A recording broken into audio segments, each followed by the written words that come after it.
السلام علیکم ورحمۃ اللہ وبرکاتہ۔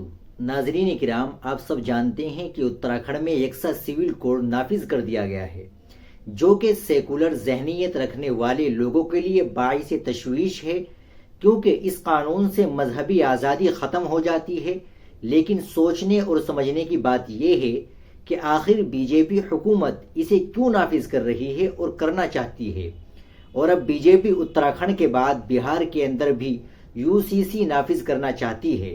ناظرین، آپ ویڈیو کے آخر تک بنے رہے۔ بی جے پی اتراکھنڈ کی طرح بہار میں بھی یکساں سول کوڈ نافذ کرنے کا مطالبہ کر رہی ہے۔ حالانکہ جے ڈی یو نے بی جے پی کے اس مطالبے کی مخالفت کی ہے اور کہا ہے کہ بہار میں یو سی سی نافذ نہیں کیا جائے گا۔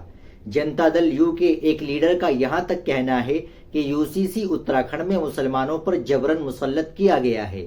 بی جے پی کے سامنے ہم نے اپنا نظریہ گروی نہیں رکھا ہے۔ مسلمانوں کو بی جے پی خوفزدہ کر رہی ہے۔ دلچسپ بات یہ ہے کہ رواں سال بہار میں اسمبلی انتخاب ہونے والا ہے۔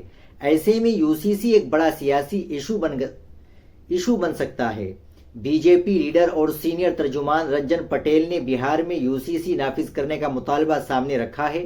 انہوں نے کہا ہے کہ اتراکھنڈ کی طرح بہار میں بھی یونیفارم سول کوڈ نافذ کیا جائے۔ اس معاملے میں جنتا دل یو کے ایم ایل سی خالد انور نے اپنا سخت رد عمل ظاہر کیا ہے۔ انہوں نے کہا کہ اتراکھنڈ میں جو یو سی سی نافذ کیا گیا ہے وہ افسوسناک ہے، ہم اس کی مذمت کرتے ہیں۔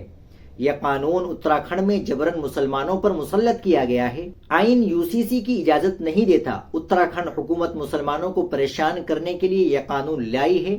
انہوں نے یہاں تک کہہ دیا کہ بہار میں یہ کبھی نافذ نہیں ہوگا۔ بی جے پی کے سامنے ہم لوگوں نے اپنا نظریہ گروی نہیں رکھا ہے۔ یو سی سی پر کبھی بھی مرکزی حکومت کی حمایت نہیں کریں گے۔ بی جے پی لیڈران سوچ رہے ہیں کہ مسلمانوں کو ڈرا کر اقتدار حاصل کر لیں گے۔ ناظرین کرام، آپ اس خبر کے تعلق سے کیا کہنا چاہیں گے؟ کمنٹ باکس میں ضرور بتائیں۔ ویڈیو کو لائک اور شیئر ضرور کریں، چینل کو بھی سبسکرائب کر لیں۔ ملتے ہیں انشاءاللہ اگلی ویڈیو کے ساتھ۔ السلام علیکم ورحمۃ اللہ وبرکاتہ۔